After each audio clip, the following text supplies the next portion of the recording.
Alright, next set of legs. Took a few days break. Getting lazy. Not good.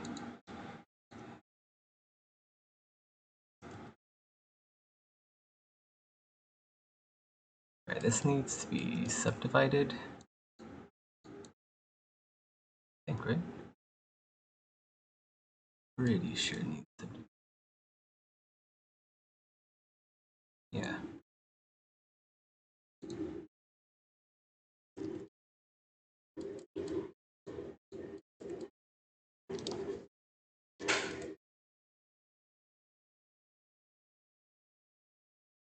Sec. That's my coffee kettle going off in the background.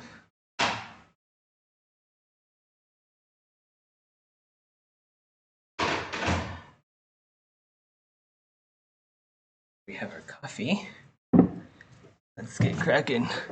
Fly Fast, welcome. What's popping there, Zetharina? I see it has made a large amount of progress since the first streams. Yes, it has. Although I haven't been working on this for like the past week, I feel a bit guilty about that. But yeah, we're back to it. So standard. Right now what we're doing, I don't know where you left off, but we finished the major detail passes, like the major blockouts for the entire creature. And then now we're on to the fine detailing. And we're working our way from the front to the back. So the front legs are already pretty good. And now we just have to go on to back legs and then maybe do a few changes and touch-ups for the claws and the abdomen.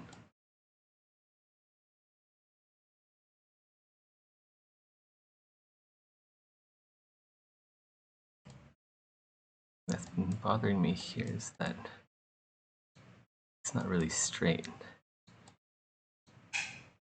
The joint here is kind of off at an angle.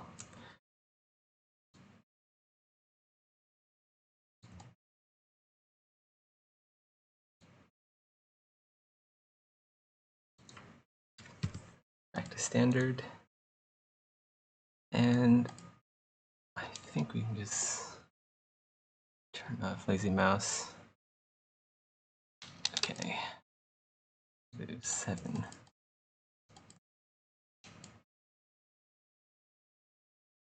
Yeah, how's it going, guys? Long time no see. Hey, Mr. Mrix. How are you enjoying the new Terraria update, Zeth? Good, it's very nice. I love the new mechanical changes and also the new content. I've just killed the Eye of Cthulhu and also the Brain of Cthulhu. And then right after that, I had King Slime and the Goblin Army twice in a row. That was a tiring ordeal. but I had quite a few pits set up, so I survived. I survived both fairly well.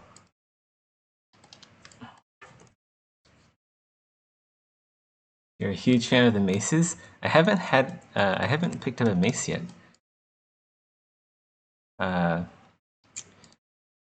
of my old D&D friends who I play the game with, he found a flail though, which is pretty cool looking. I've been trying out the whip myself. It seems like a really fun weapon, but the one they have, the starter whip, just isn't very high damaging. Especially in mastered mode, it's like you have to hit the enemy like 15 times for them to die. But I do like, I like how snappy it is. And no pun intended. Or all the puns intended.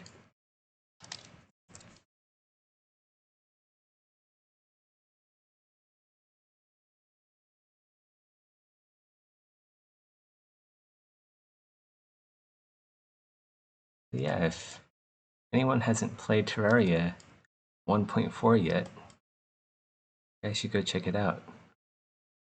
A lot of cool new things that they added. I think my favorite mechanic is the block replace mechanic. You can very quickly and easily upgrade your base, or say if you're underground and you're digging through some gold ore and there's like a cavern beneath you, well, you can just replace some of that gold ore that you're standing on instead of having to build a platform underneath the gold ore. You just replace the gold ore and you just pick it up.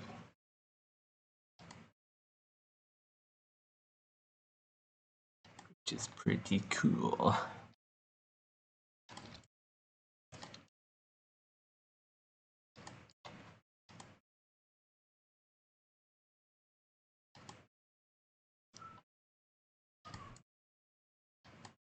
So yeah, we're just roughing in some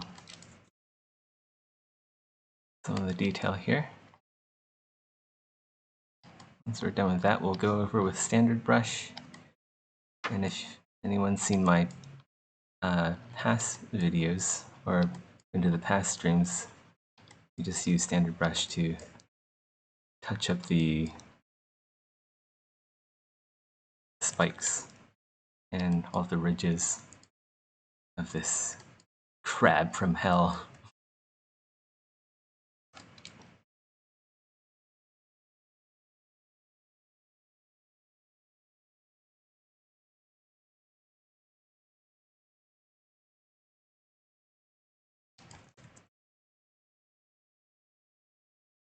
I have yet to see a whip in the new update, sadly. Only pain and suffering in master mode. Yeah, master mode is tough. If you can, I would try farming for maybe a yo-yo. Yo-yos are pretty good in early game. And if you just sit in a cavern for a while, you can go farm the bats that show up using like a 1-block hole. And well, there's probably a better way to do it, but I got a yo-yo from my D&D friend. He just found it and he already had his flail, so that was pretty generous of him.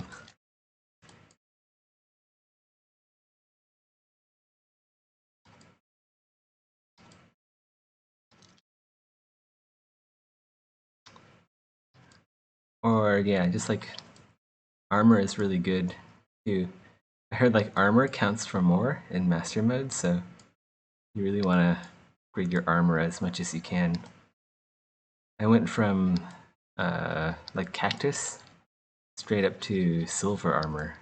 It took a lot of silver ingots, but it was well worth it. Like slimes, instead of doing like 10 to 20 damage per hit, they only do like 1 damage now with silver armor.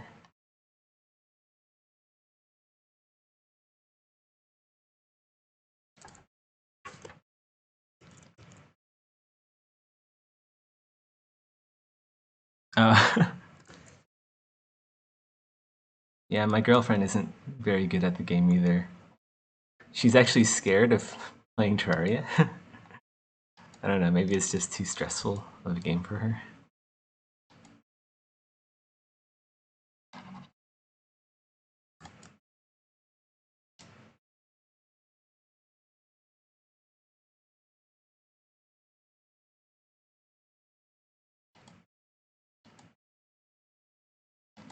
But she's not very much of a gamer in general, so...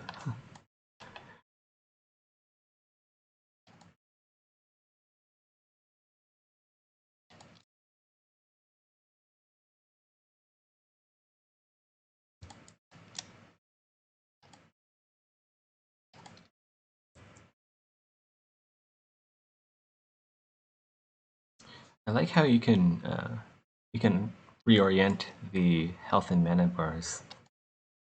The fact that the mana bars went vertical and the health bars went horizontal instead of both horizontal kind of I wouldn't say I hated it, but it was not something I liked. I prefer double horizontal.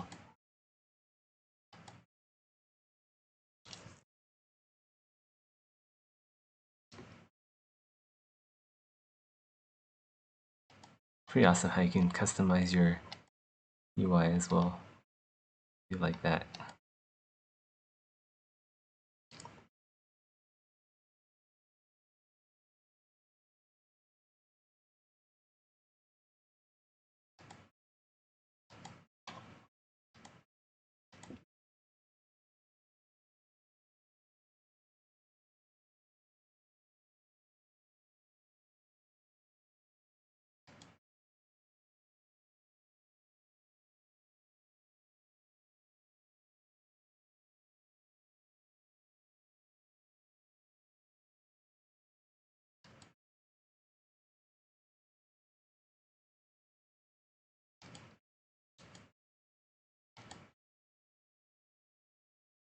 Alright, this leg is about done because I'm going to copy this leg onto the other ones, and then from there I'll use that as a base for retouching the finer details so they don't all look exactly identical.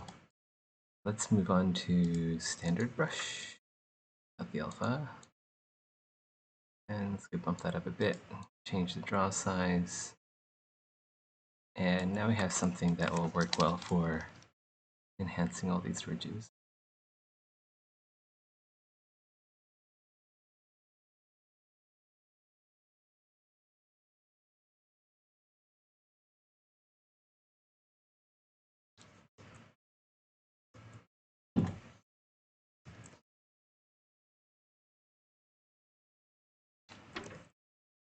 LifeS says you can do that. Yes, you can change the UI of Terraria in your options settings now. Pretty cool. Pretty cool if I must say so.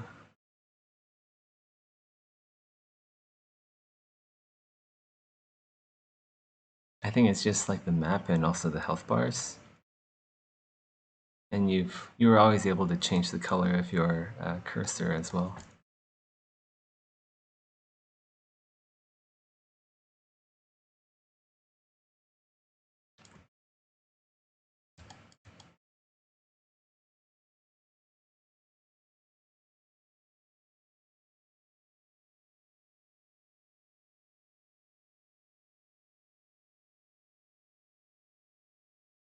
Gotta concentrate on those flutes there. If I talk while I'm doing these fine lines, will probably screw it up somehow.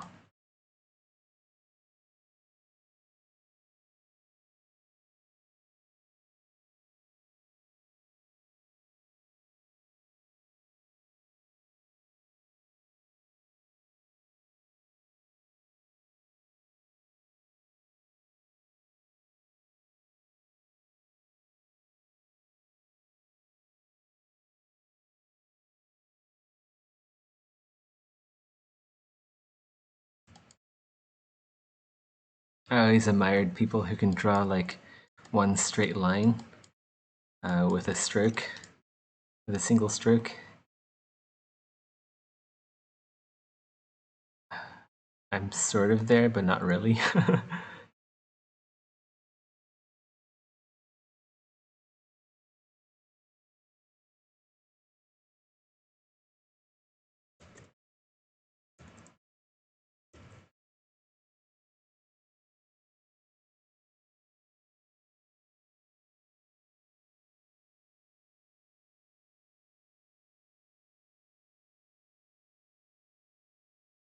How are your guys' playthroughs, by the way? I always thought like the early mode of Terraria is kind of a bit of a slog. Like before you kill Eye of Cthulhu and also maybe one of the starting bosses, just because your weapons are just so so bad. Like they do no damage at all, and I don't know. Maybe I just suck, but I always thought it was a long grind in the beginning. And then after you like kill one or two of the bosses, things really start speeding up.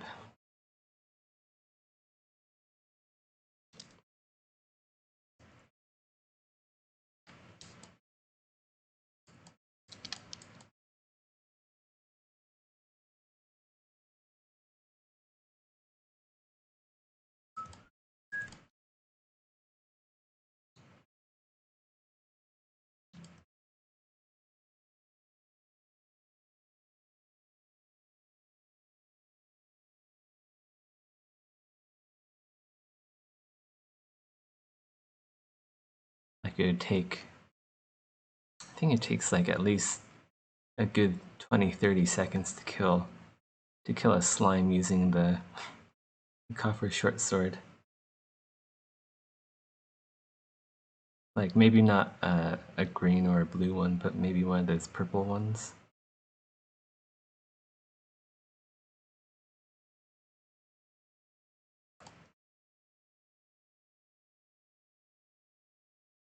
And then if you're not lucky enough to find like a spear or a better starter weapon in one of the underground chests, you're kind of screwed until you farm up enough or make yourself a better sword or a bow.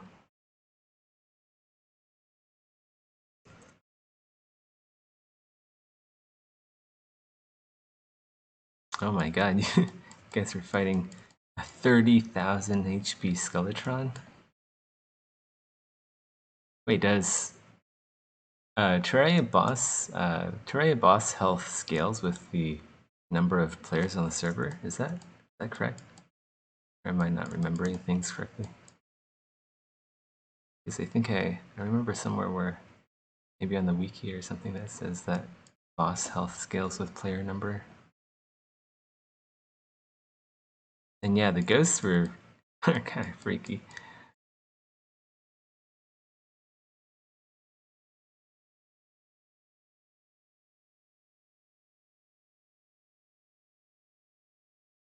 You think you're like safe in your base, and then all of a sudden a ghost phases through the wall and two shots you.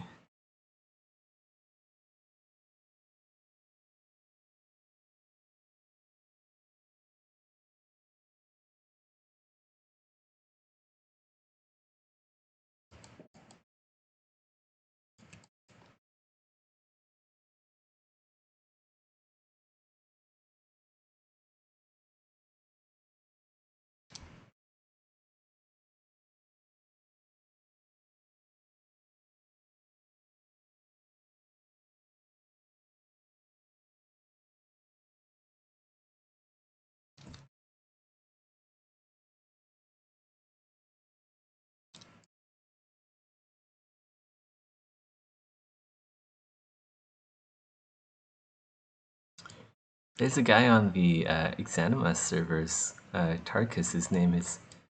He's been doing like a hardcore playthrough of Terraria, I believe on master difficulty. I can't believe he survived the ghost attack. I was not expecting that at all. Like a ghost phases through and tries to kill you.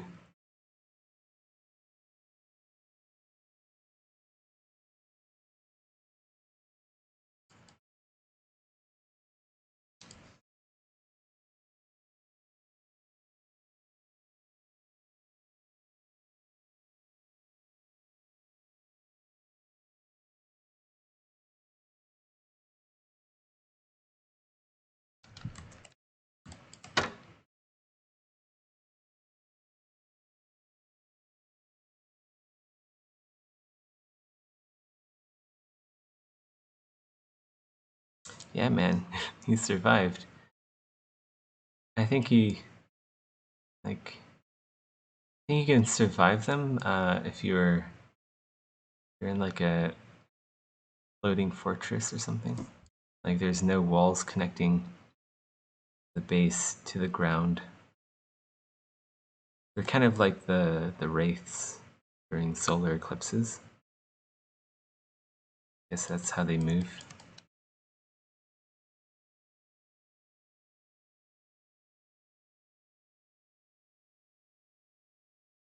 Yeah. Makes me think about just making floating bases from now on.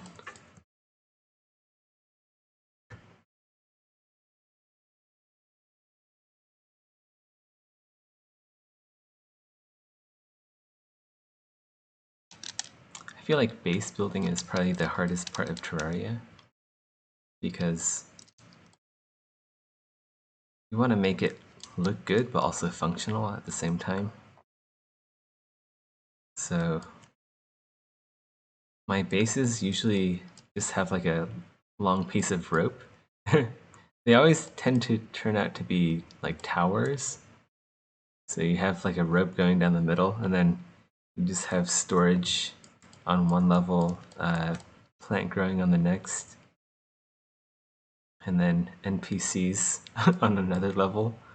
And all the doors are facing the rope elevator until I can like get proper teleporters set up. But then it doesn't really feel like a base or a home. It more feels like I'm just uh, drawing out a inventory system using blocks. Doesn't actually look or feel like an NPC housing or what I would consider to be like a town.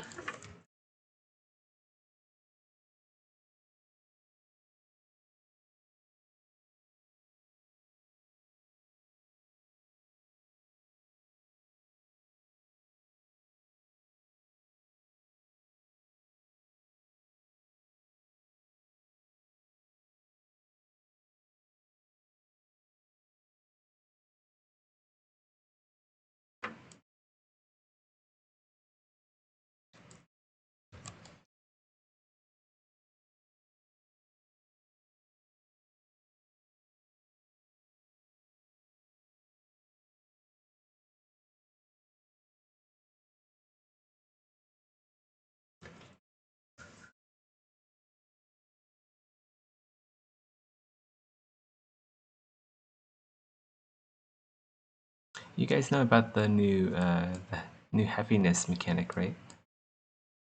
Like where you have to like pair off certain NPCs with the ones that they like, and also put them in the biome that they enjoy spending their time in.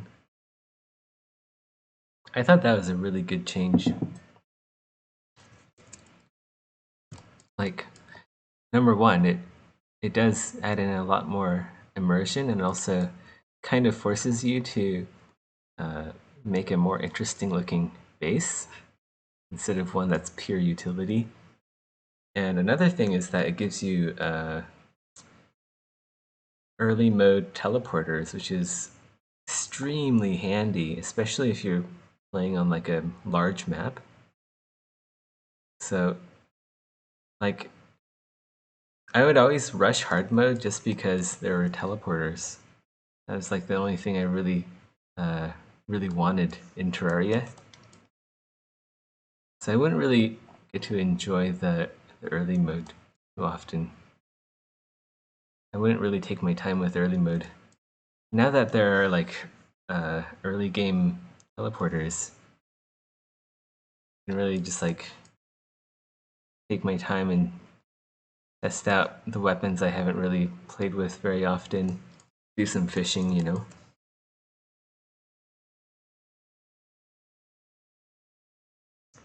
Like without the biome pylons, you'd either have to make like a long railroad system or like a hoik system uh, that would just traverse the entire map if you want to actually uh, get anywhere in early game. Like say if you want to go fish in the ocean, good luck with that. You'd have to spend the entire day just walking there on a large map. It's still not enough for you to not make an NPC internment camp. Well, you should try it out. Teleporters really make a world of a difference. They're basically as efficient as making like stacked government housing. or internment camps, as you say.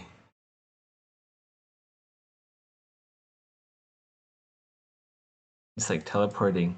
Teleporting is probably, I gotta say, actually teleporting is probably more efficient than building a stacked house, because you can teleport from anywhere to anywhere, really, once you have the pylon set up.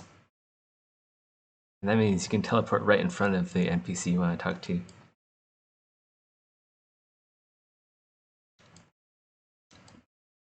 Like fast travel, but cool.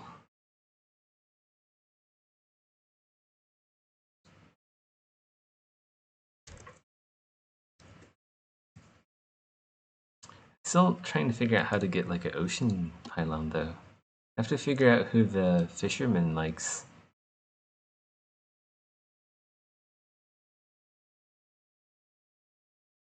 Once I have an ocean pylon, I'm all set because I have pretty much everything else. I have the forest pylon, caverns pylon, desert pylon. I wonder if there's a pylon for a sky island. Probably not.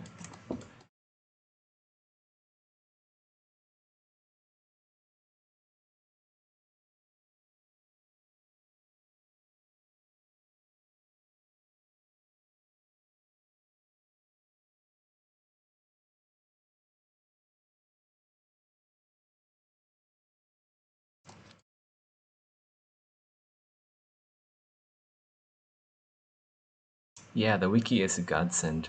I actually think the developers update the wiki themselves, which is why it gets updated so quickly.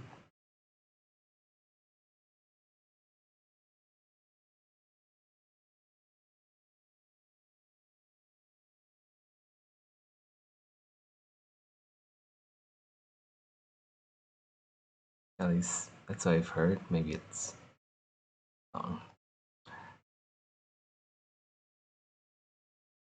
I think it's been out for a few days for like certain beta testers, so maybe they could have filled out that information as well.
Uh, According to it, he likes the demo boy, party girl, and the tax collector.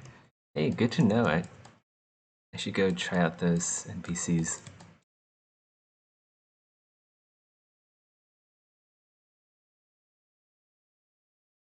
Dayboy says this thing looks fucking terrifying already.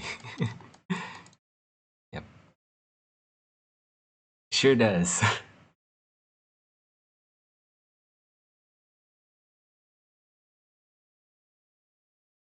There's always more room to make it more terrifying, though. I always say.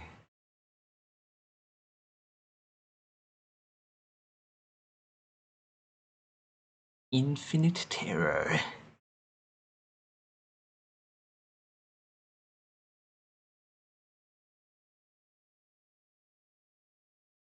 You guys thought Diablo was scary. Diablo, the Lord of Terror. Oh wait, or was that Baal? No, Baal is the Lord of Hate. Mephisto is the... Shit. Is Mephisto the Lord of Hate? Baal is the lord of... Fuck, I don't know. Too old. Too old. Can't remember. Right, so Diablo is the lord of destruction, right? And then Baal is the lord of... God. Hate, and then Mephisto is the lord of pain or something? No.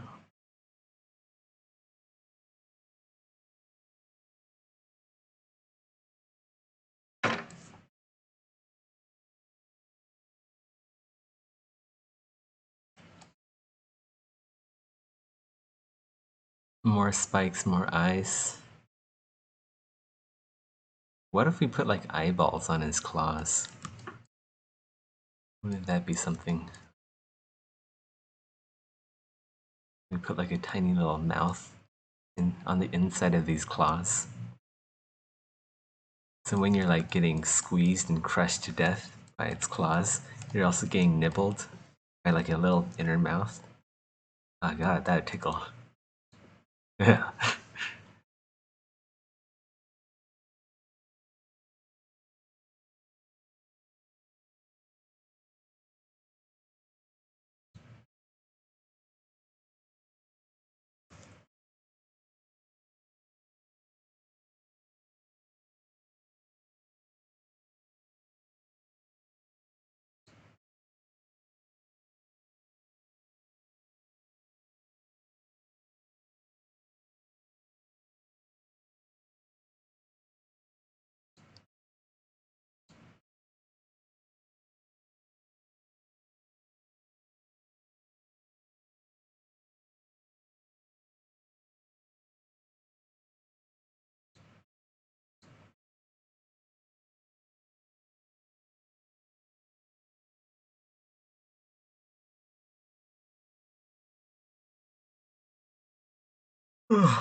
So is this a model for any games or just regular sculpting for fun?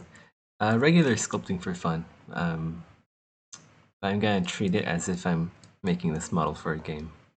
So get some practice in for some creatures.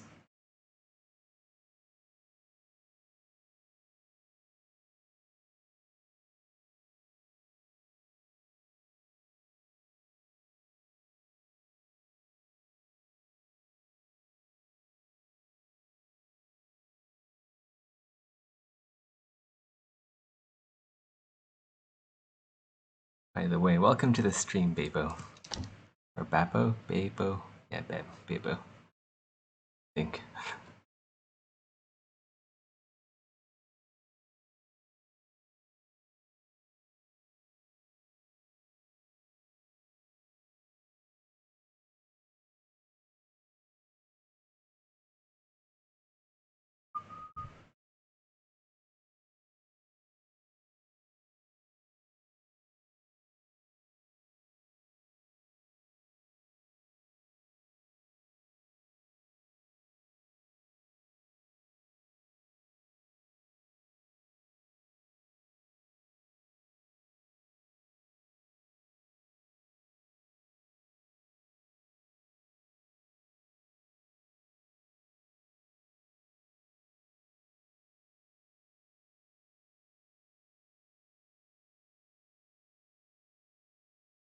It's gonna be a nightmare to animate though. Like, I've lost track of how many legs this thing has. Each one of those legs gonna need several bones, at least.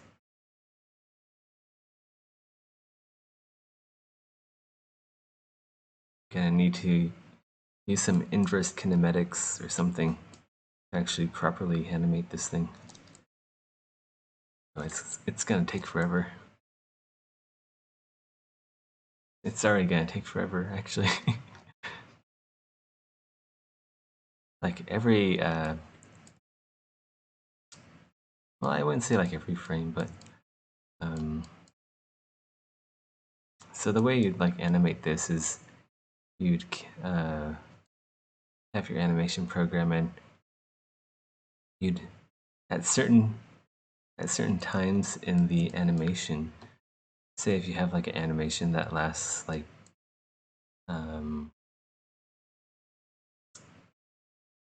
10 seconds. So say this is like a walking animation that runs for roughly 10 seconds and that loops again. So you'd have you'd have three areas where you would key in information, 3 or more, depending on how complex you want the animation. So you'd have one at the start, the middle, and the end. So you'd have like walk animation start. That would be a pose. Walk animation middle, and walk animation end. This would all be different poses. So you'd imagine like the creature in a freeze frame of walk start, walk middle, walk end. Walk start would probably have like its foot raised.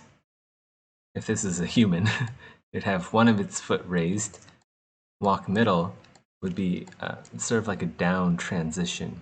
So the foot that was previously raised would be down, would be in a down position. So the character would be leaning forward a little bit, just slightly.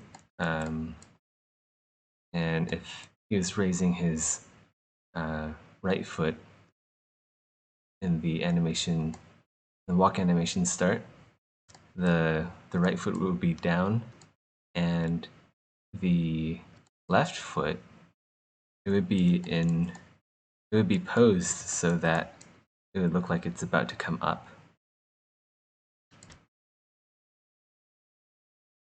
And actually, like the middle pose and the starting pose would be pretty much identical to each other, except that they would be mirrored.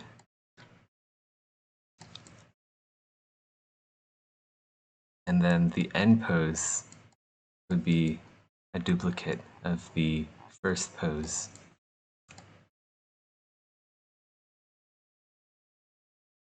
And then, yeah, that's pretty much a walk animation. I don't know if that came across very clearly. Not, but I don't know how else to explain it.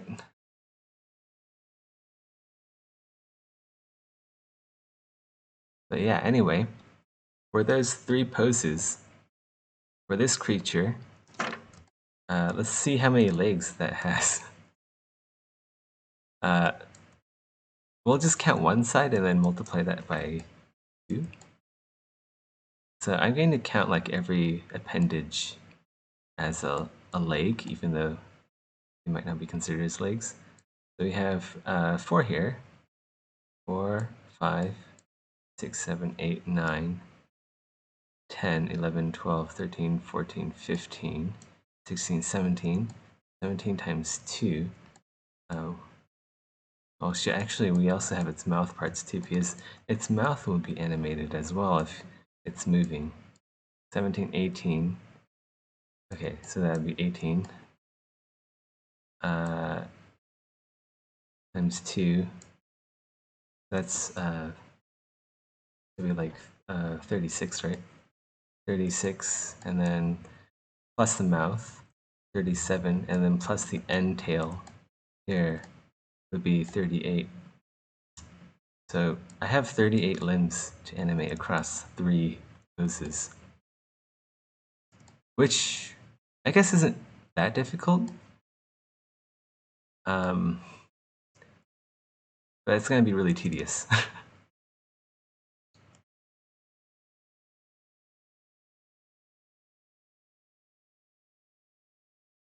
Do you dabble in any of those animation bits, or you just make horrifying 3D models? I don't do animation for Xanima, but I do know how to do some animation. The screen is just black for you? Is it? I assume like other people can see the screen. Maybe it might just be on your end, Recon.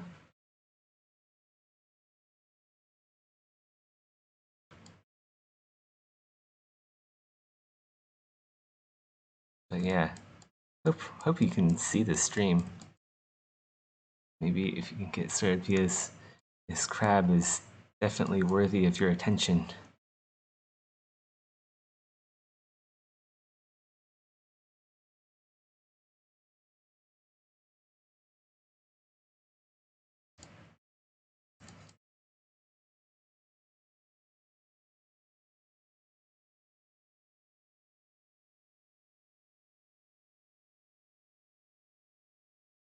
Now that I think about it, like, it's 38.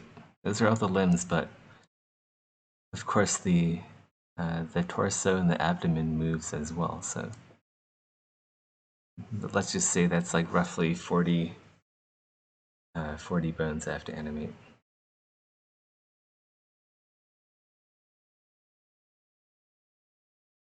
But like a walk animation, a lot of it is duplicated. So it's not too difficult to make a simple walk animation.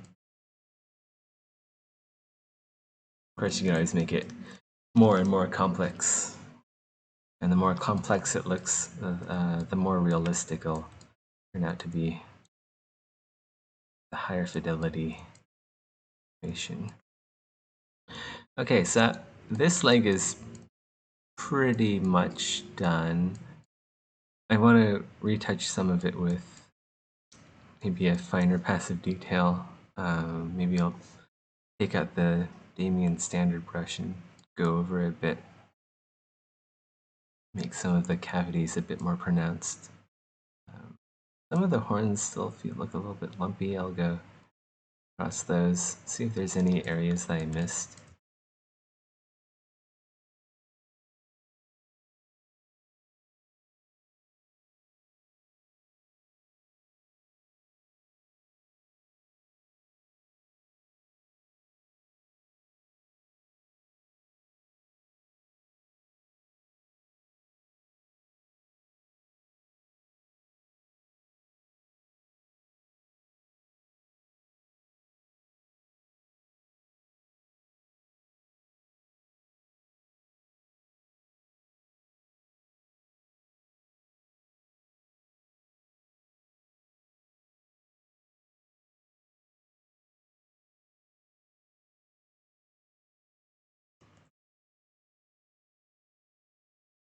You know, looking at this thing makes me want to play Eldritch Horror Tabletop Simulator.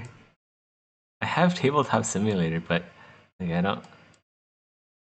All of my friends are either in Europe or in America, so, and I'm like in Malaysia. I can never find time for proper D&D anymore. Kind of sad, but whatever. Not like I really had much time to begin with.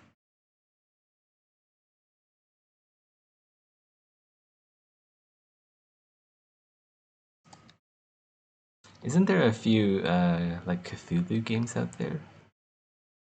I remember seeing like isn't there like Call of Cthulhu or something like that? And then there's another one. Interesting.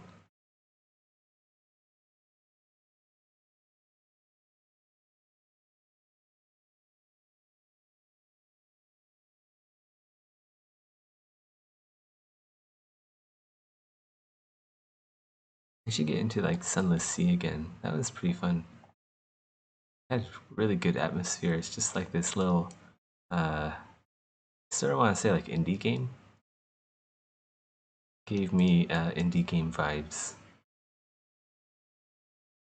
But you're like a captain of this small ship that's sailing in an underground labyrinth of oceans,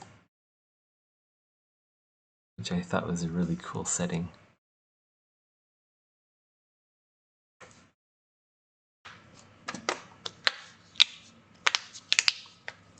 Sorry, that's me cracking all of my knuckles.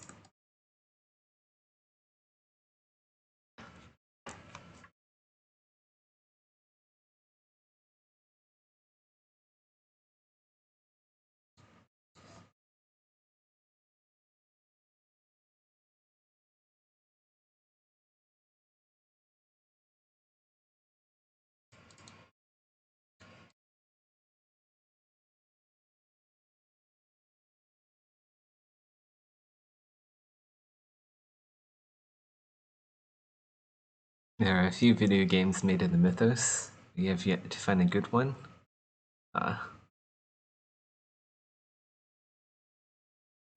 You know, maybe like Lovecraftian stuff is better suited to D&D anyway, you know. Like originally they were books and stories, and it's hard to translate like psychic cosmic horror through video games, because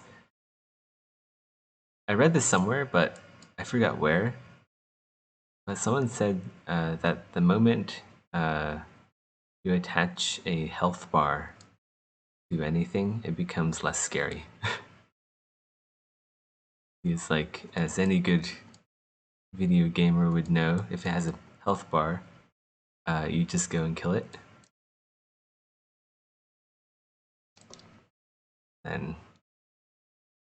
And then it's like, take that, cosmic horror.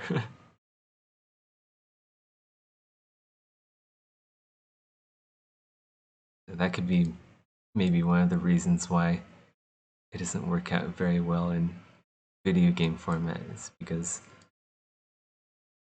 some developers attach health bars to monsters and they don't become scary anymore.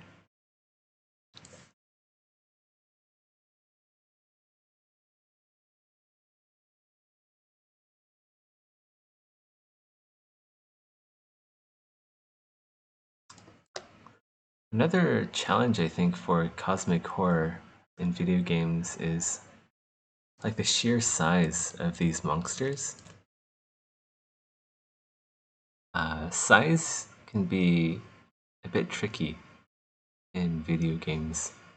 Like, on a technical level, if you have a very large creature, that means you're going to either need the player to be quite far away from the creature, and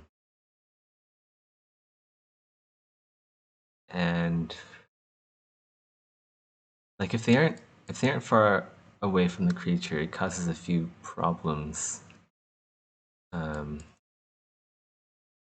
Mostly because a large creature, when it animates, it's gonna clip through everything. And also,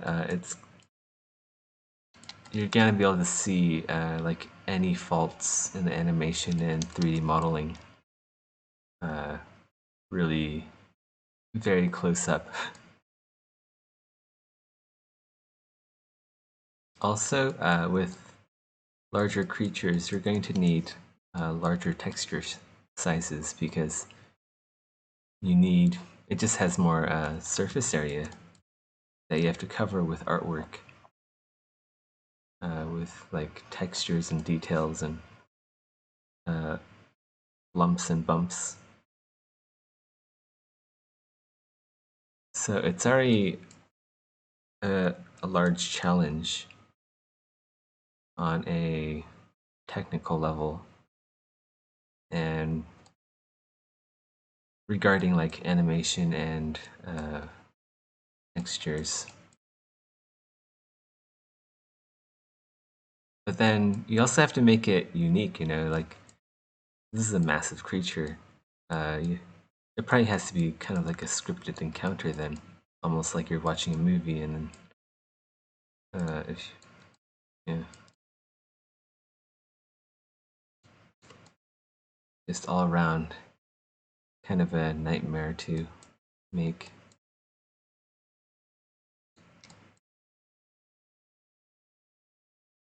Which is probably why you don't see a whole bunch of massive Cthulhu-sized entities in video games.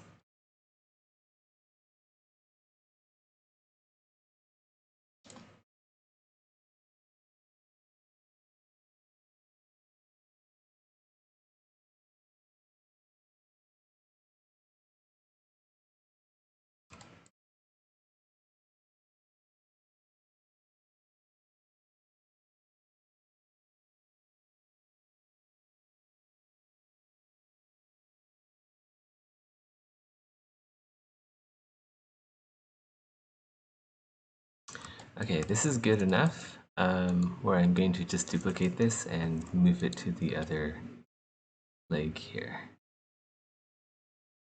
And then we'll move on to the back legs and the tail.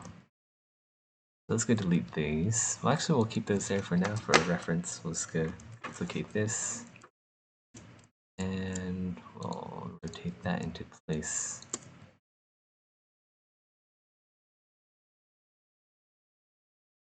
As you can see, I've already actually duplicated this once before because the models match up almost identically. But one has detail and the other one has less detail. Delete that.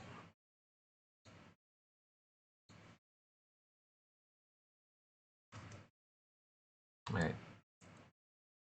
We'll get back to these legs later in a final detail pass. We'll just bring the entire creature together, and then I can finally call it done. Right, so back legs. Let's get these done. This needs to be subdivided once again. And let's go do some rough details.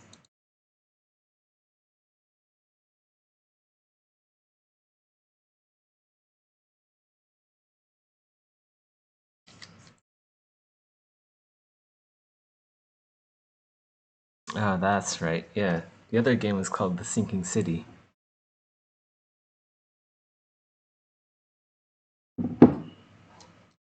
I love the art in that game. Like, I saw on Steam, I was like, oh my god, that looks like a really fun game that I want to play. But I heard that it is a bit buggy. Like, it had quite a lot of bugs in the game, so kind of withheld purchasing, unfortunately.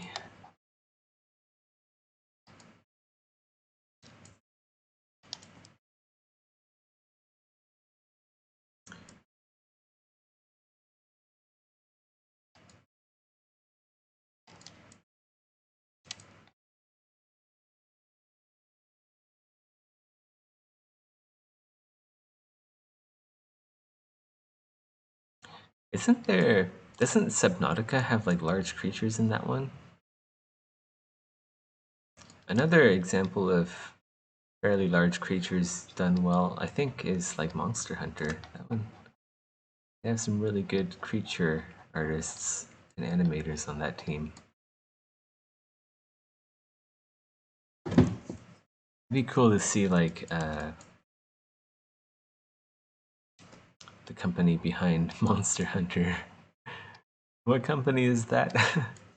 I don't know, even though I'm a game developer, what? But yeah, it'd be cool to see like a company behind Monster Hunter do like a Lovecraftian Monster Hunter.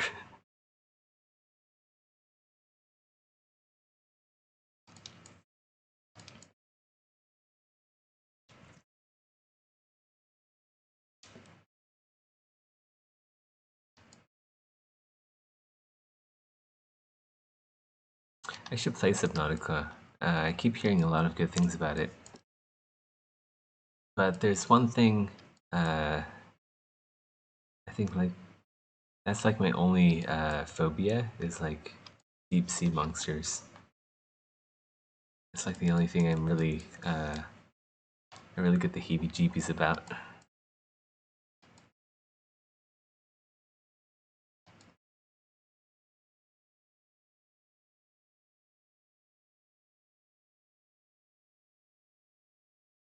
which is ironic because I'm kind of sculpting one right now.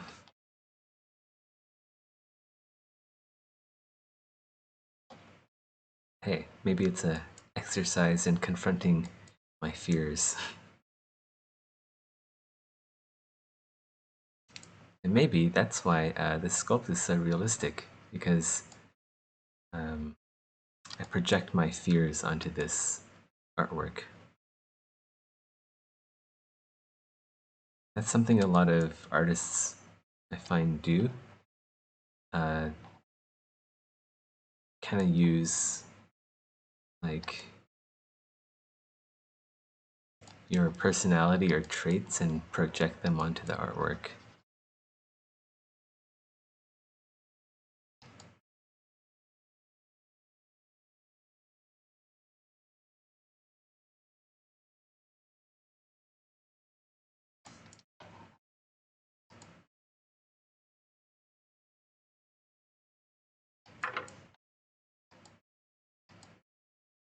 There's this one time I was snorkeling in Hawaii, and this was like way back, like the early 2000s when I think I was like 10 or 11,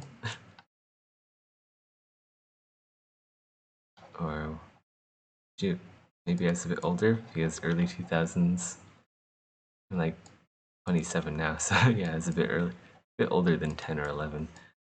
But yeah, I was in Hawaii and I was like snorkeling, so yeah, it was a great time, you know, just like checking out the coral, seeing all the, it's like swimming around in Little Nemo's fish tank, and then all of a sudden I was looking into like the coral, you know, I was like swimming next to a coral reef. I was looking into the cracks of the coral reef and I saw these two massive eyeballs just like looking right back out at me.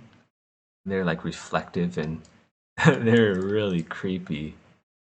Like I almost like swallowed a bunch of ocean water at that point. And you guys, you guys know what it was. I'll let you guys have a moment to guess what this terrifying creature was off the coast of Hawaii. It's like lurking in the coral reef. Literally a sea god.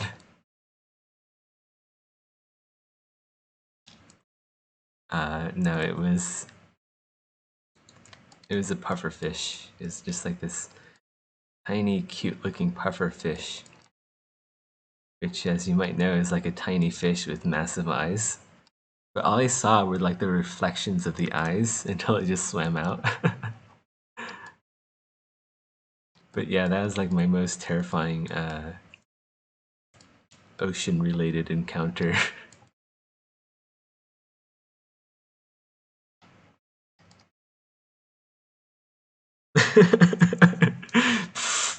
Yeah. Yeah, I know, disappointing, but God, I was terrified in that moment. I thought something was gonna come out and grab me and bite my head off or something.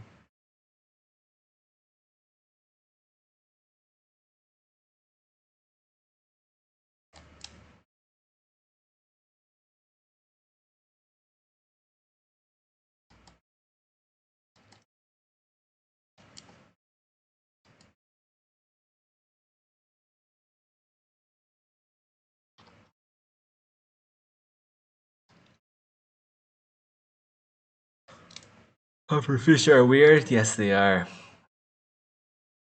I have to say they were like one of the cutest fish, though. Like if I would rank any fish on a cute scale, pufferfish would be fairly high on that scale.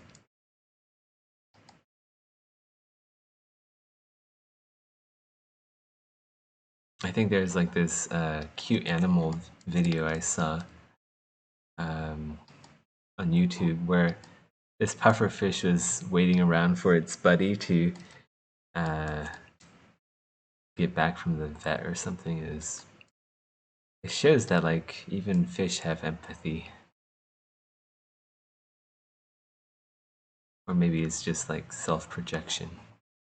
Maybe like the pufferfish is just waiting for its friend to get back so it could snack on its brains.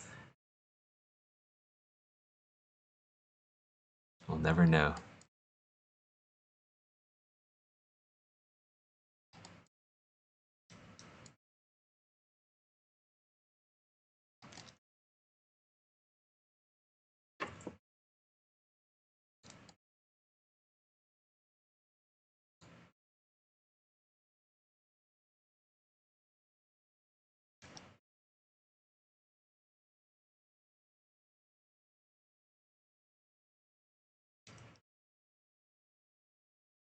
I think of like any other like scary water-related incidences that I had. Oh, there's this one time I was like rock diving.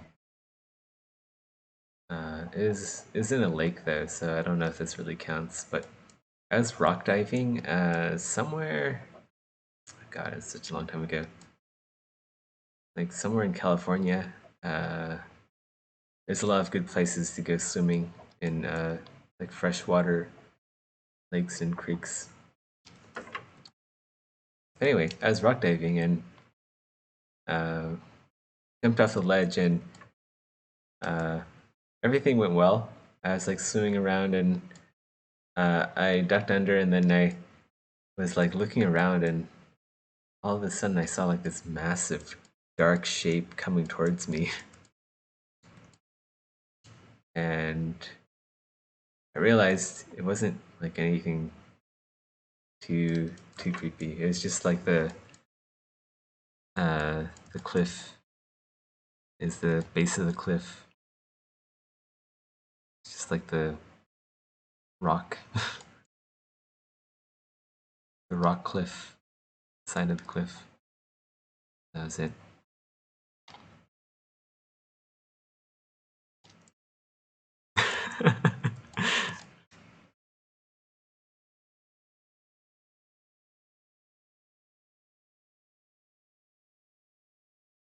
I also found like a dead sea turtle. I think it was like hit by a boat, like floating in the ocean when I was swimming. But that wasn't as scary as it was more sad than scary. Like sea turtles are cool. There's just like this big boat propeller gash across the back of its shell. I was a little bit worried about like maybe like sharks would come up and see what the dead tortoise is all about and then maybe like get a taste of me, but I didn't see any sharks.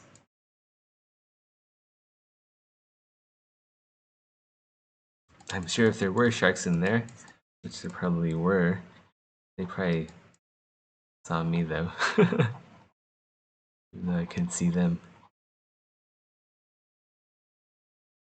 I think there's like whales swimming around too. It's pretty cool. I think like 200 yards away there's a whale just chilling.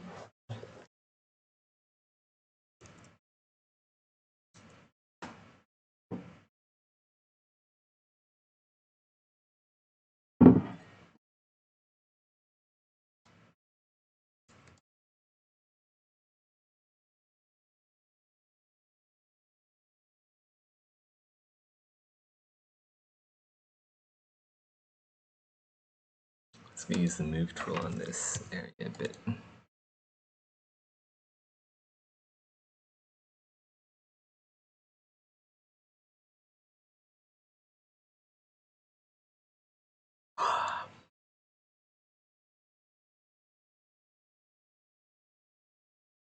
Some inflation here. Oh, maybe not. Let's just use the move tool.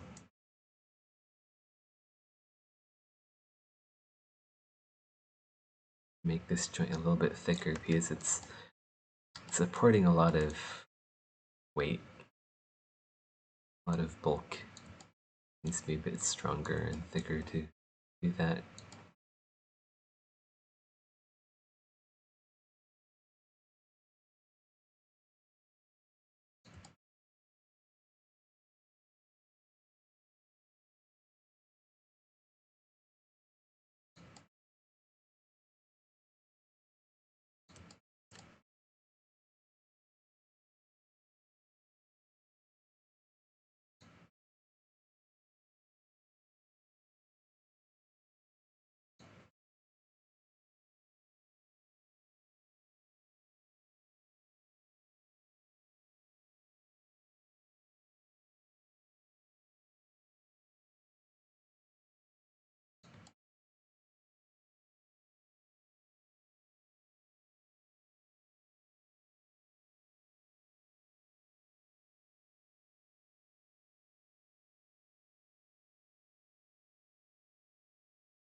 People can feed me all the chances of getting bit by a shark are lower than getting hit by a coconut.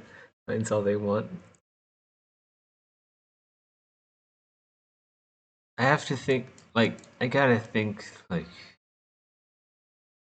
if you're out in the ocean, the chances of getting bit by a shark is, it's gotta be, it's gotta be like a non-negligible chance. Like, come on, there's so many sharks in the ocean. Of course they're gonna wanna take a chunk out of you. Like, why wouldn't they? You're just like floating, helpless meat. I don't know. Like, I've seen like videos of divers like just swimming among sharks, and they do seem pretty peaceful and stuff. But come on, like, why do you swim around something like a machine that has massive flesh-tearing teeth? Like, it could just turn on you at any second and just rip your arm off. Like, I couldn't do that. That just sounds horrible.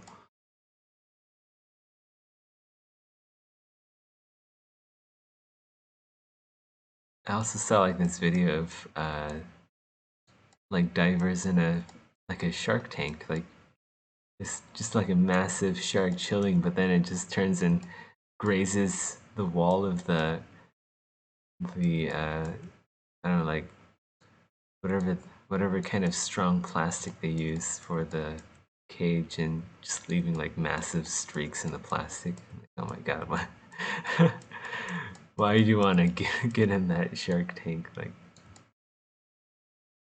no, just don't. You only have one life.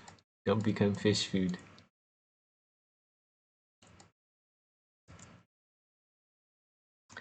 Uh, Bachelor says, "Is this your side project or yeah? It's my side project. It's not for Exanima. Like, Maddock would throw a fit if he had to animate all these legs for Exanima. That'd be ridiculous." But yeah, welcome to the stream. We were just talking about scary deep sea encounters and why you should never swim in the ocean ever.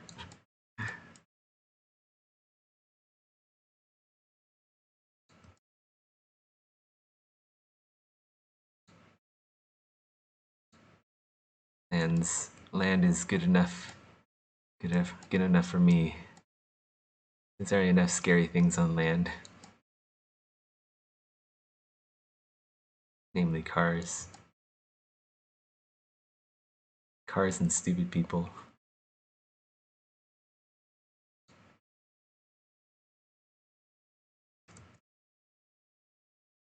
Uh, Babo asks, will Exanima ever be getting a bigger dev team, or is this it until the end?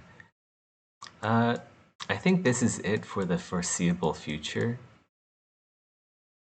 I think maybe after we get multiplayer working and Exanima starts bringing in more money, maybe Maddock might consider hiring more people. But you know, it takes time and money and effort to train new people, and just like kind of making sure that they fit well with the team. And um, I think maybe also be able to uh, work independently, like remotely from home.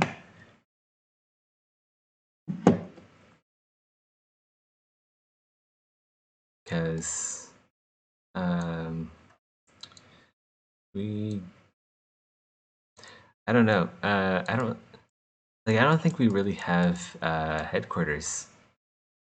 Like, we don't really have a centralized place where everyone works. I mean, I guess you can consider Maddox's house the HQ, but I don't.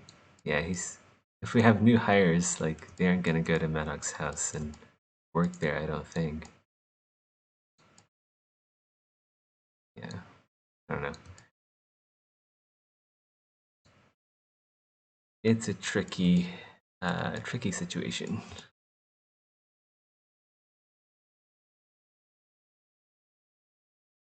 This leg's a bit wider.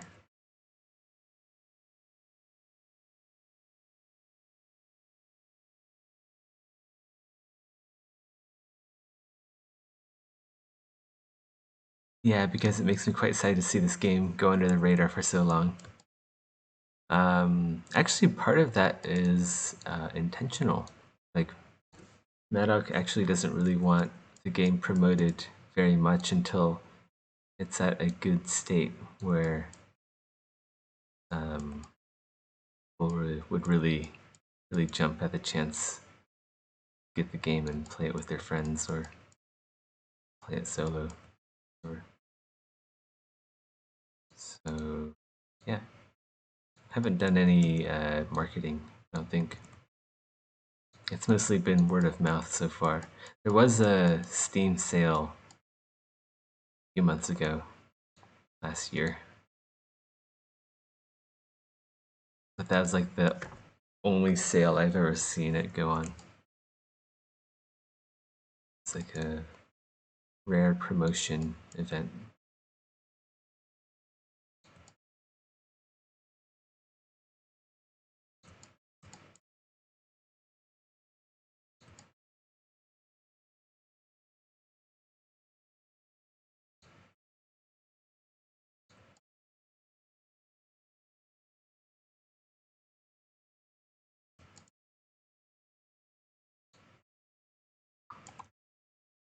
Alright, so am I done with Move Tool? Can I go back to standard? Needs a few more tweaks, I think. Will be all good. I think this part needs to be a bit bigger because the back legs do need a decent amount of muscle to really push water around. It'll make them a bit heftier.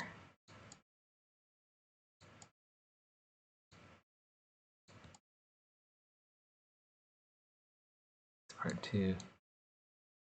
The muscles in this section would be controlling the fin, and then this section would be controlling the intermediary section.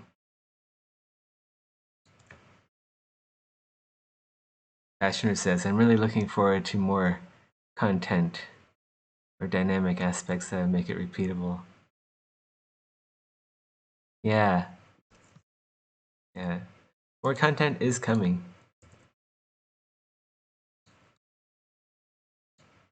Can't really say, kind of tricky to talk about stuff like that because some of it I'm not really allowed to talk about, or I don't. Yeah. Let's just keep some stuff under wraps. One thing I can talk about is like multiplayer. That's gonna be awesome. Like everyone already knows multiplayer is coming, but I think Maddock has worked out a way to make it so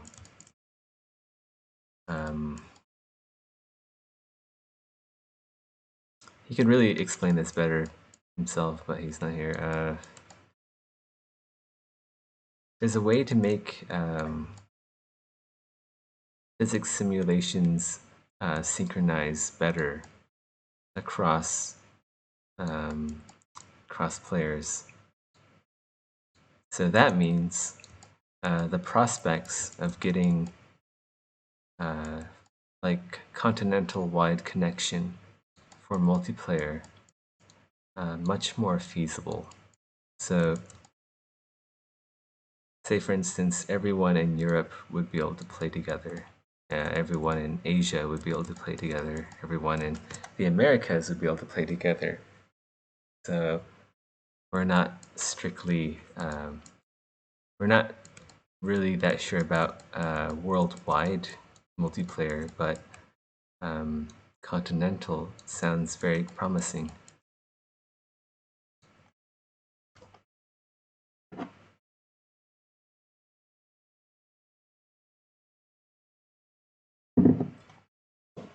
Bro, what if the crab was ripped? Like crab with abs? He does have abs. I'll show you. Like, look, this guy has like so many abs, you could like wash your laundry by rubbing your dirty laundry with some soap and water against it. Like, look at all the abs he has. 1, 2, 3, 4, 5, 6, 7, 8, 9, 10, 11, 12. He has all the abs.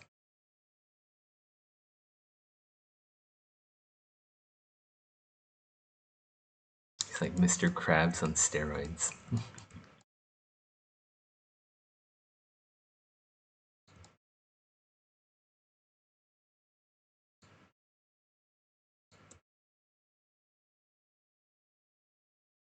That's right, washboard abs.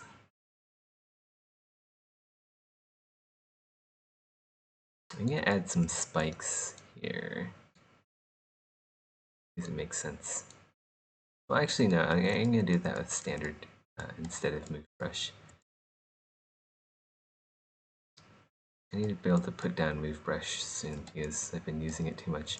Let's go back to standard brush because I think I'm done with move brush for now. And do we have enough rough detail in here? Sort of. I'm gonna add a little bit more. A little bit more here and there. Not have to be too precise, but I don't want it being like there's been like no thought put into roughing process.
That being said, I don't want it to be too rough because most of this is shell and roughness usually connotates with like a softer material, and shell isn't very soft, so it shouldn't be too rough.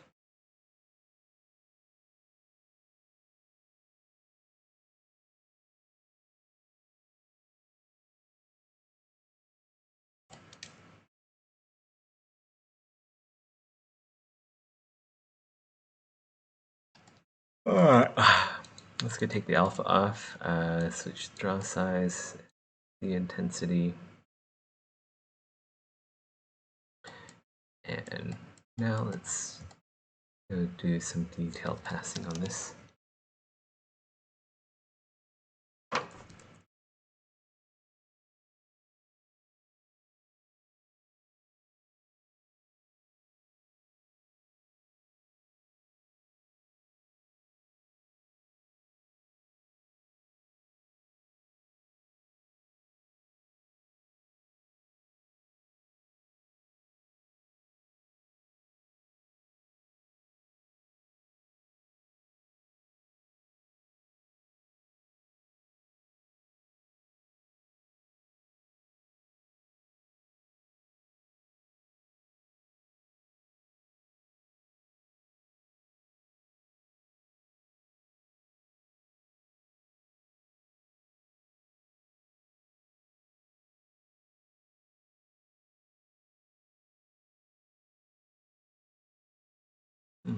That is a bit funky. Why are you so funky? Change that. I think what I intended here was right there, and then that was going to be connected around like that, I guess. Yeah. My detail blocking wasn't very good here, so I have to figure out what I was doing. location. There's a plate here, and then there's another smaller carapace in here.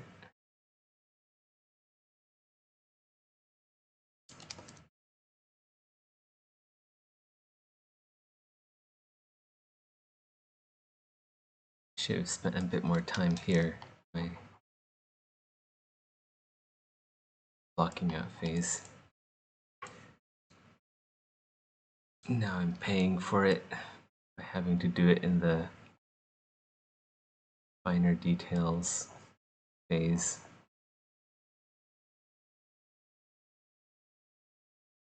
I'm gonna have to dynamesh and remesh this model once again.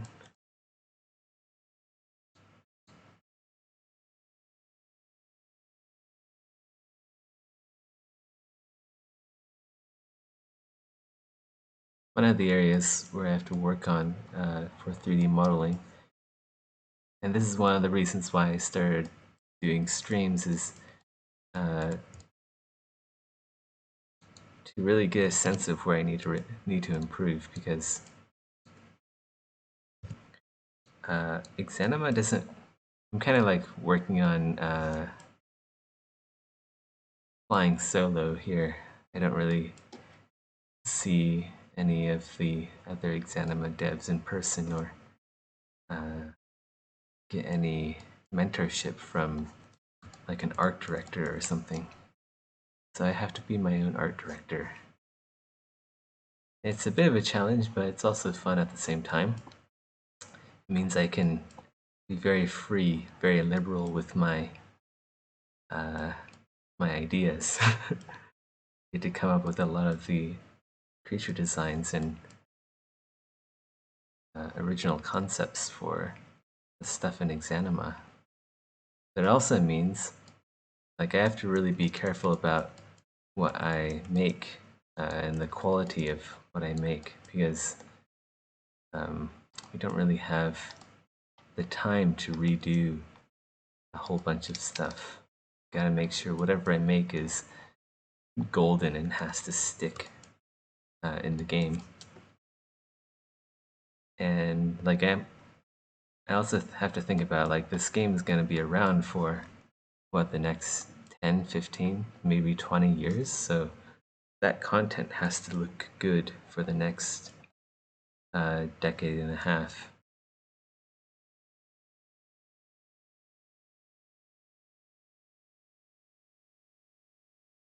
It's kind of my outlook on the job in a nutshell.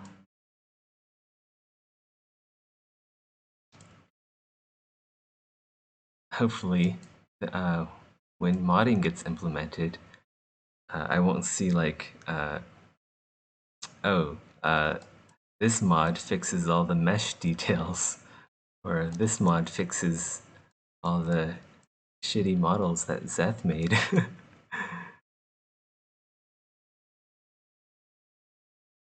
So, trying to future-proof the game through my models.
Ooh.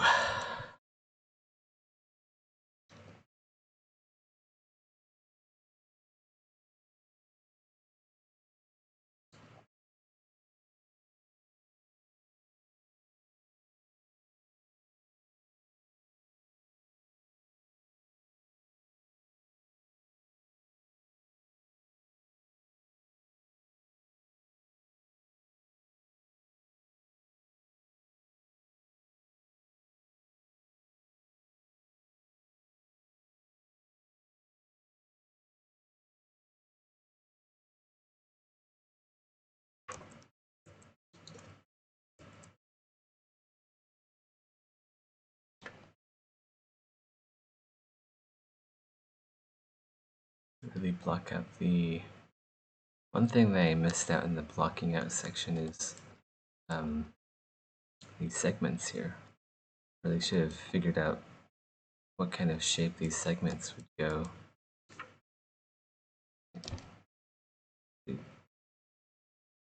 Should it be shaped like this? And then where does this line end up?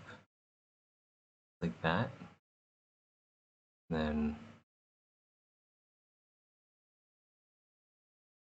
really something I should have done earlier, but I didn't. That's okay, I can still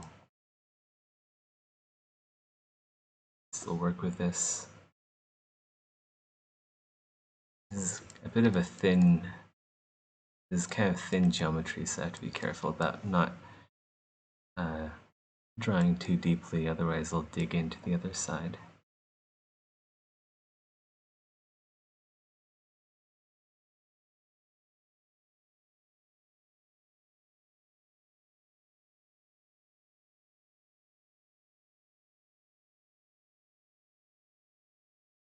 It's okay if the lines aren't too accurate because they'll create these awesome little wrinkles here.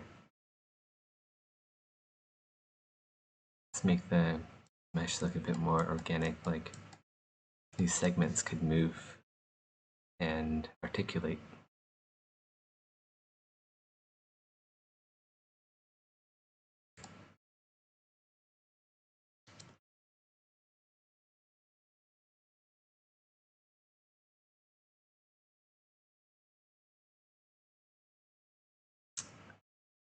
One thing that I missed out here on, like segment density, and so we have a segment here, a segment there, but this segment is quite large, so let's go use the move tool. Just move that detail back a bit. And just like space out these segments a bit more evenly so they don't look like they're just randomly grown. You have a segment there, and then shift the geometry back a little bit here so aid with the creasing of Damien's standard.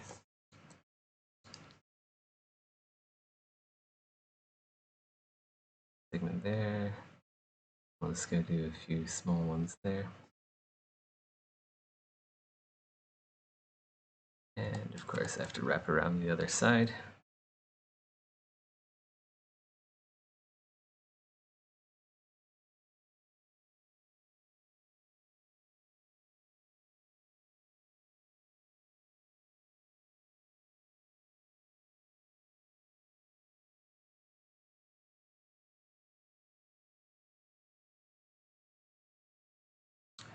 Alright, yeah.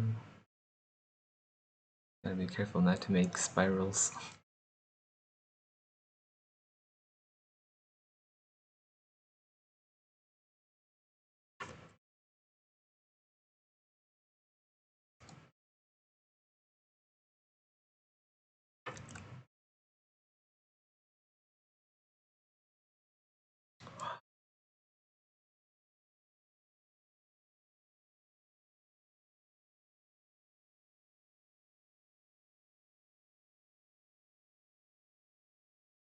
Back to standard brush and make these a bit more prominent.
Go back to the move brush and make sure that these segments are distributed evenly.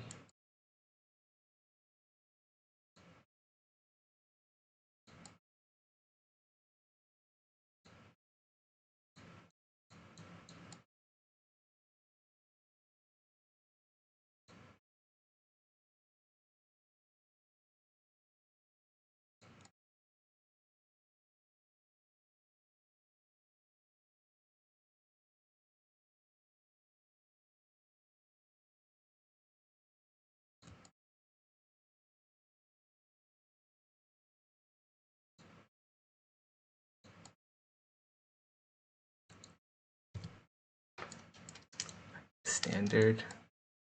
It's gonna fill up this the tip more.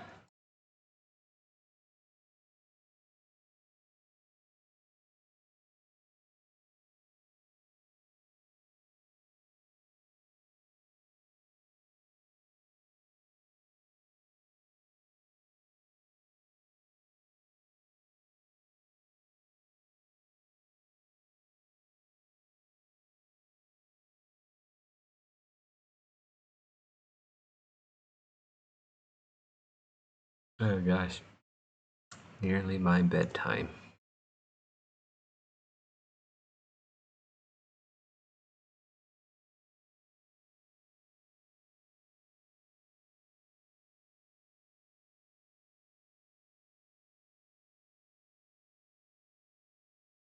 think that's one of the true marks of being an introvert.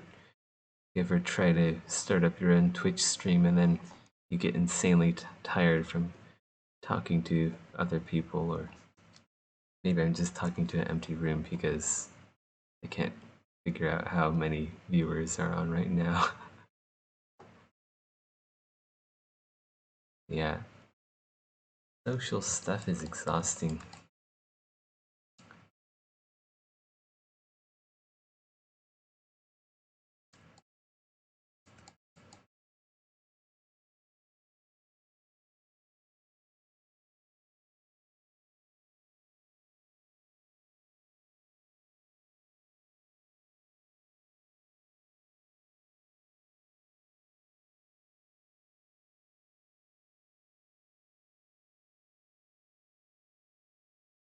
I have no idea how like full-time streamers can actually keep this up.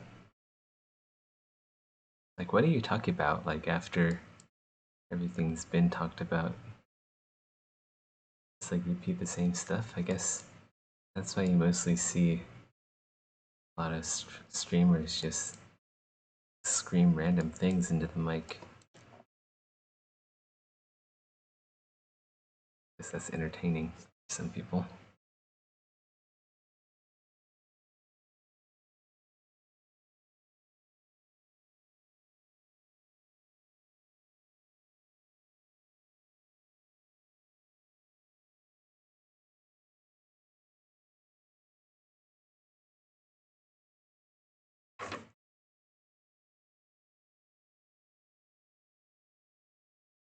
Seth streams are all about the occasional soothing voice as a background.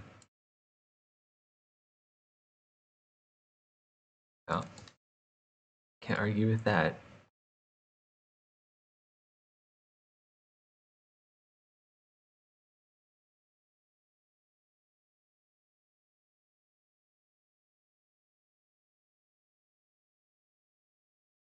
I listen to myself sometimes. The playbacks, and I find myself falling asleep listening to my voice. It's really entertaining on your guys' end.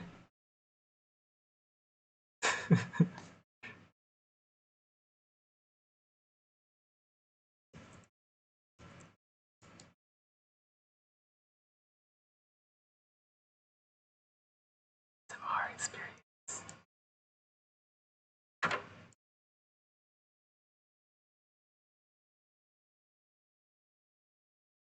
And now we're going to draw a nice little line at the end of the flipper here.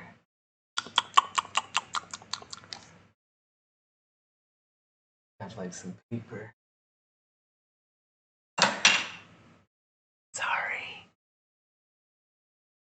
have some paper, I'll rub it against the mic just a bit. Ah, that's some nice tissue paper. You can tell it's 3-ply from the sound it makes. Ah, that's so good.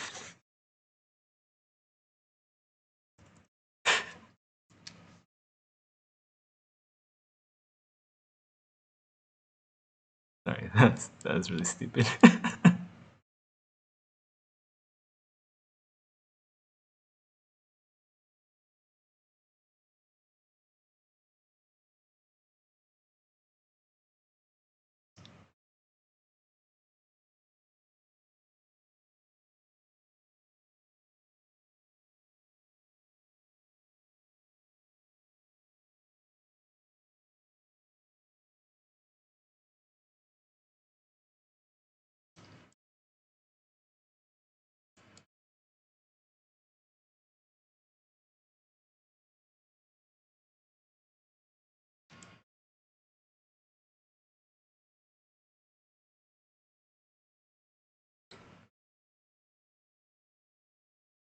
Just about done with the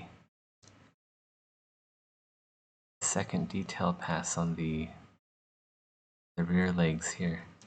Might work on the leopods or the swimmerettes on the abdomen.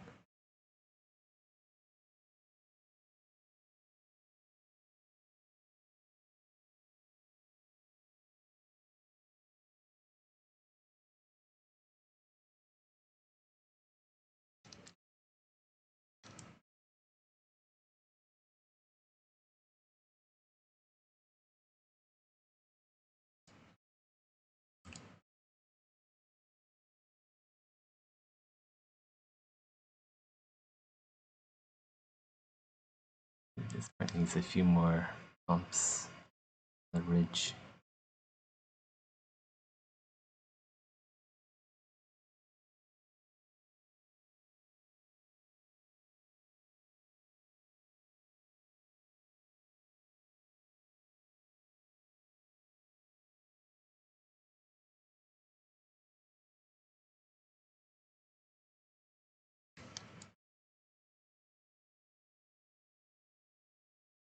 Whenever I think or say the word bumps, I always think of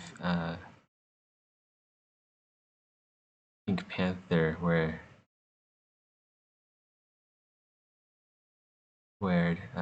Inspector Clouseau always says bumps. Bumps? No, you mean bumps?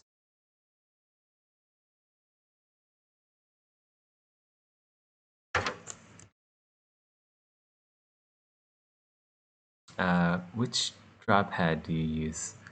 I am using, I think, the Intuos 5. Again, pretty sure it's the Intuos, yeah. It's the Intuos 5.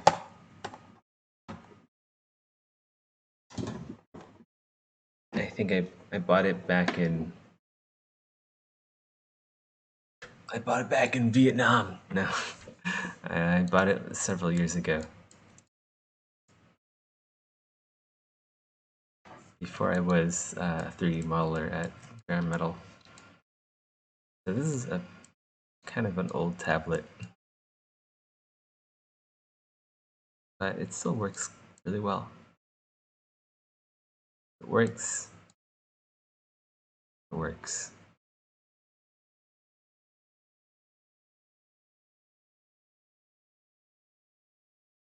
Life lesson for you guys. If it works, it works. Wise words from Seth.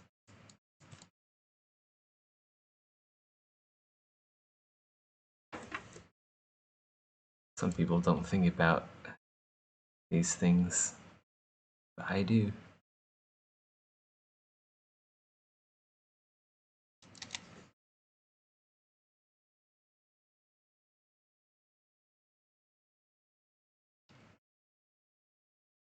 I think some Damien standard would benefit this area quite a bit.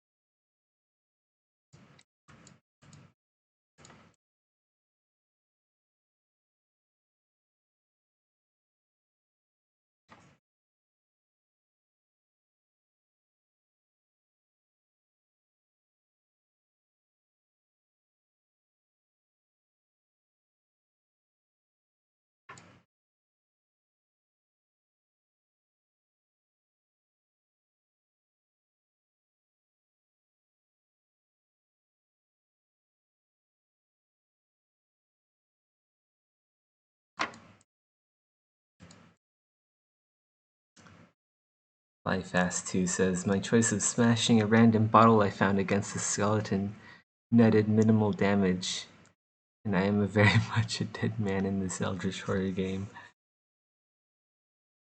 Well, it should do damage, right? I'm pretty sure like all weapons or all objects when you put them in their hand do some damage.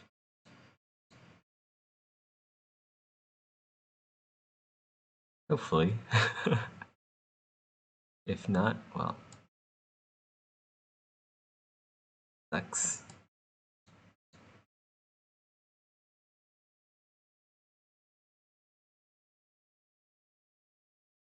Now, if that bottle was like filled with alcohol, and you set it on fire, that would do something. Hopefully we get like Molotov cocktails for alchemy. That'd be really cool. Throwable explosive potion. I remember that used to be like a thing, like a video game thing. No, now no one really does exploding potions anymore. It's sad. Like they used to be really big in Diablo 2.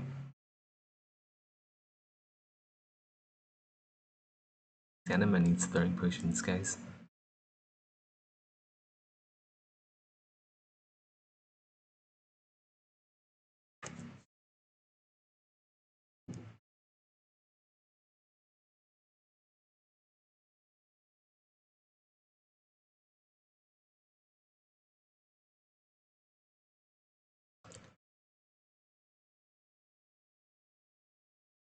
Oh.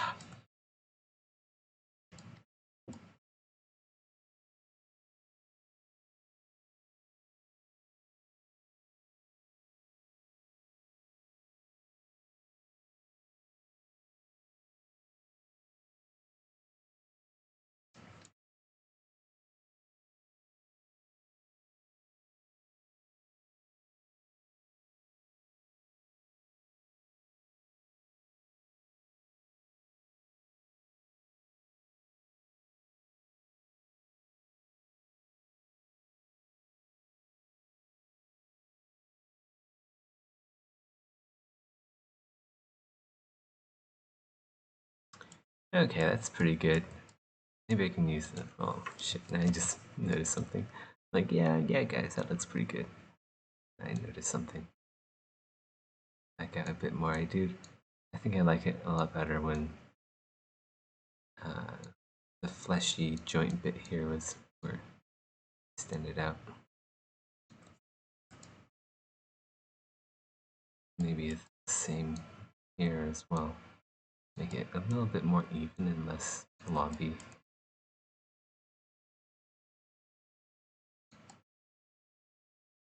The small details that matter. Well, I guess this wouldn't really be a small detail because it's part of the silhouette. The silhouette matters. Matters.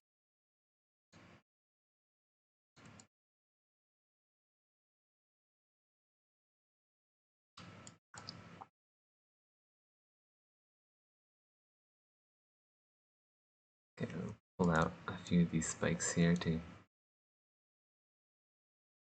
use the base there had a few spikes.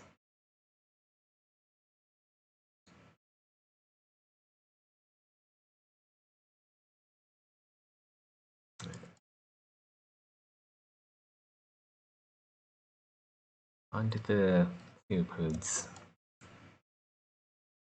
This is going to be mostly like a copy and paste sort of ordeal. It's kind of what I did already.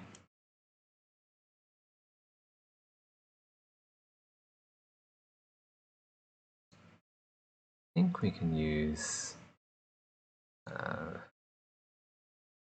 build up for this.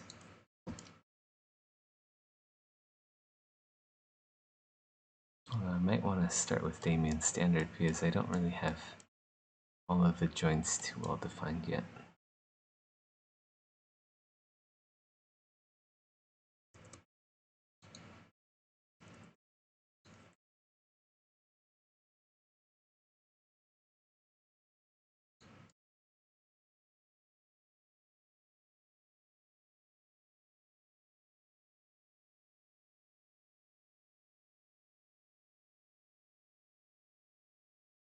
we'll finish this pleopode and then we'll probably call it a night.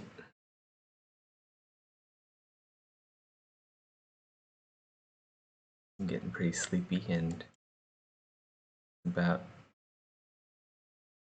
time.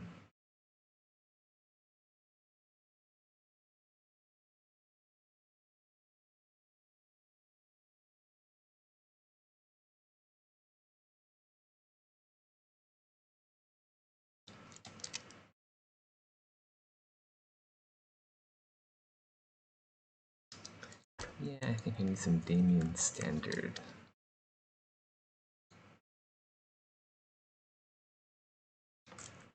I think Damien Standard is a brush named after a person named Damien. I could be wrong. I don't know. Who is this Damien guy? Who is this Damien guy and what is he doing in my toolkit? Never know. This one uses Wikipedia. Probably isn't in there.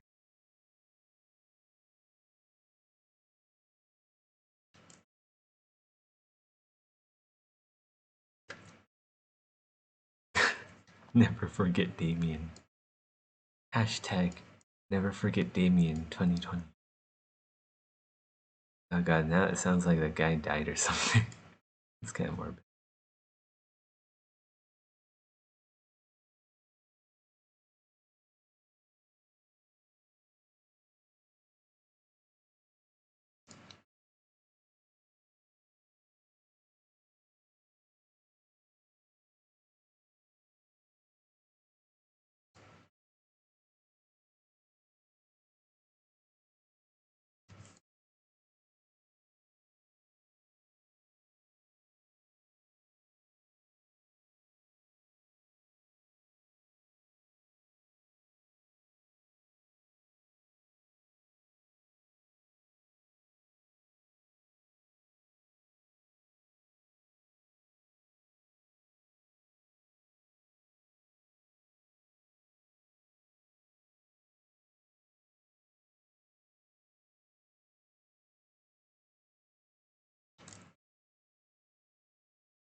Uh, dicks out for Damien? No. No dicks out for Damien. Bippo Zoo asks, do you also know how to draw and model stuff like furniture? I do know how to draw, but I haven't done any drawing in a long time. I actually wanted to be a concept artist before I picked up 3D modeling. Like, no joke, I was planning on being a video game concept artist. And then I realized, like, how much competition there is for concept art. I was like, oh god, I better pick up something else then. I thought I might as well just make the stuff in 3D. Like, cut out the middleman.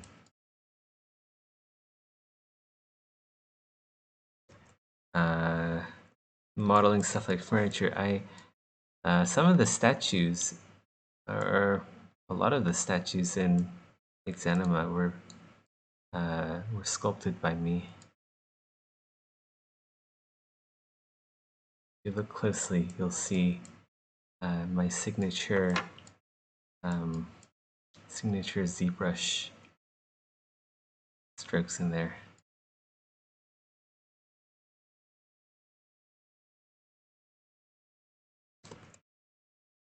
What other furniture might have made?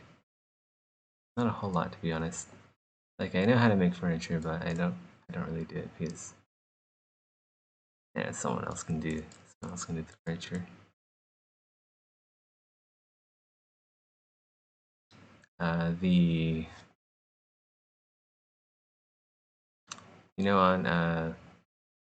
Crossroads level, there's a theater.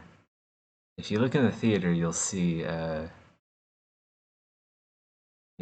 some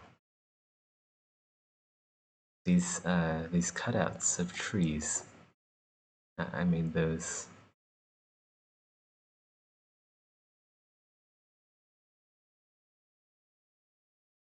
Yeah, I generally don't really work on furniture.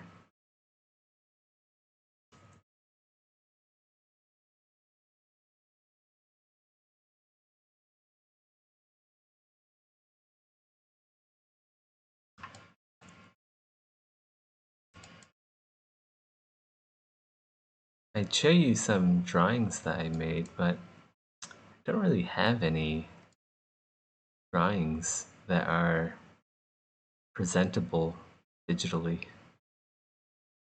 All of my drawings are in sketchbooks, and who knows where those are. Kind of lost track. I really gotta find those again. I think I have some cool sketches of armor in some of them.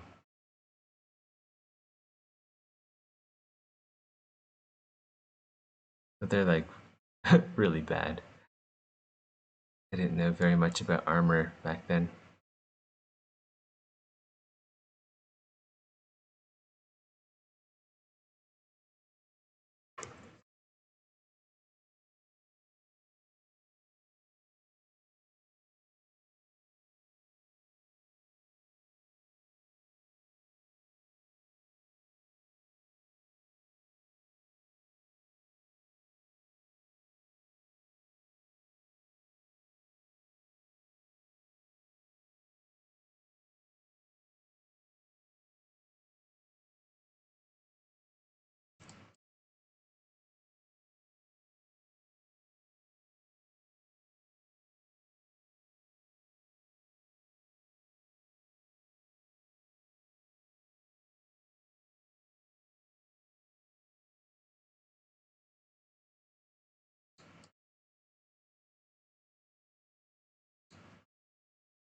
Let's go back to standard brush because I'm kind of using clay buildups as standard brush right now, which is not ideal.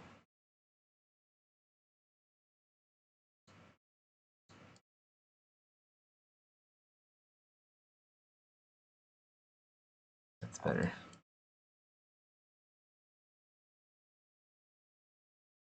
Yeah, I usually use clay buildup for, well, building up shapes, not really for the fine detailing.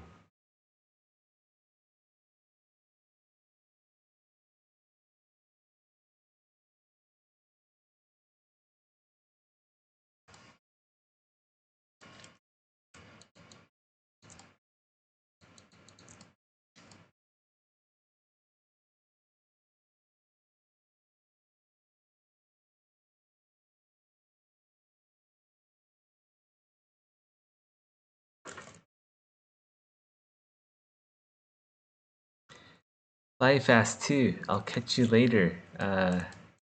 It's really fun having you in stream. Streams are a lot more entertaining when people are here to chat with me. But yeah, thanks for being here, and I'll catch you later.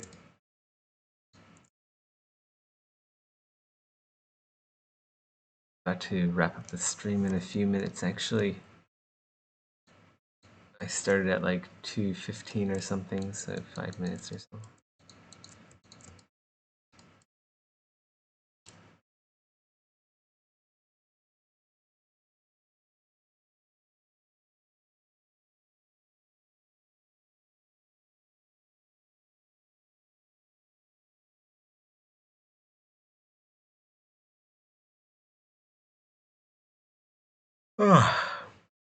Finger guns.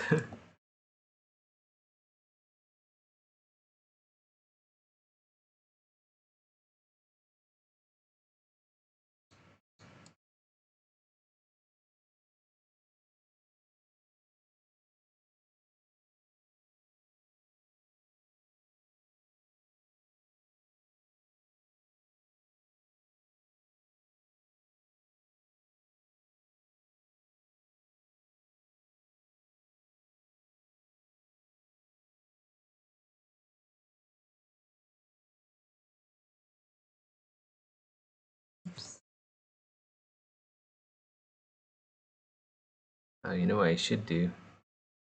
I saved this. Saved it this entire time. It's easy to get lazy because ZBrush has a really good autosave mechanic.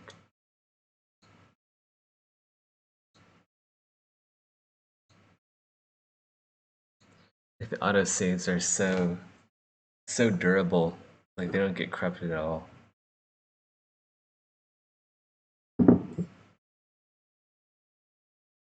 Never had a problem with ZBrush autosaves.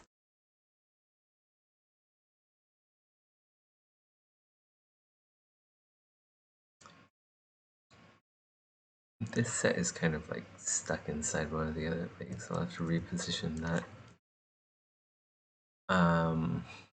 Yeah, I'm probably gonna do that in the next stream. It is getting late. I'm getting tired, and this thing is looking really awesome. Oh man, wait till we finish with this guy. Progress. I really gotta take care of the front claws here. They're kind of annoying. Alright, well, I'm ending the stream here, guys. Yep. Laters. Thanks for coming.